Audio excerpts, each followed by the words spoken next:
रत्ती भर भी उनमें कहीं शर्म है और संसदीय लोकतंत्र, संसदीय आचरण बचा हुआ रह गया है, तो आज उनको नैतिकता के आधार पर रिजाइन कर देना चाहिए कि उनके द्वारा लाया गया सभी योजना फेल है।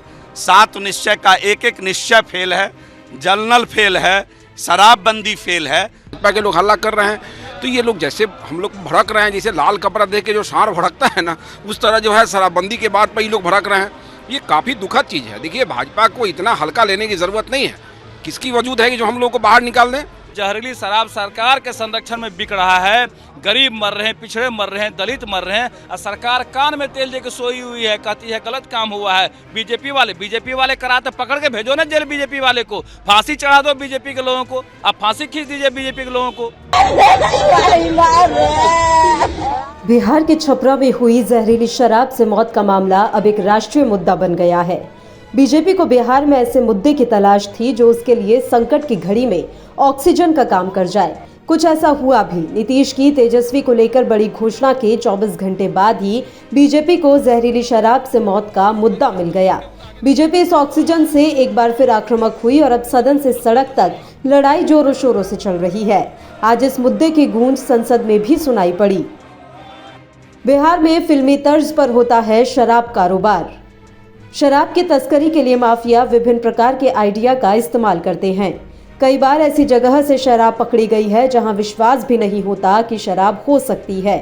कभी जमीन में सुरंग खोदकर शराब छिपाया गया, तो कभी दीवार में शराब डालकर पैक किया गया।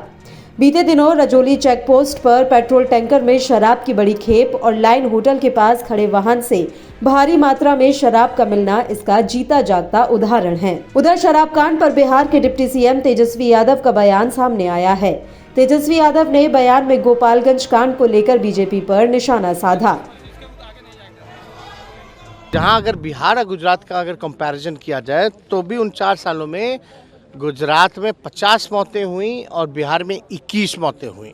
तो टॉप आप 3 या 4 स्टेट में कह लीजिए तो बीजेपी शासित राज्य हैं। ये बीजेपी के लोगों का केवल नफरत, झूठ, यही एजेंडा है फैलाने का। कि जब से आरजेडी साथ में आ गई तब से इस तरह नहीं, आप 4 महीना पहले बीजेपी कहाँ थी?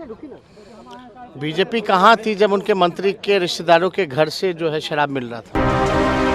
बिहार में शराबबंदी को नीतीश कुमार का ड्रीम प्रोजेक्ट माना जाता है। इसे लेकर जब भी कोई घटना होती है, सवाल नीतीश कुमार को केंद्र में रखकर किया जाता है।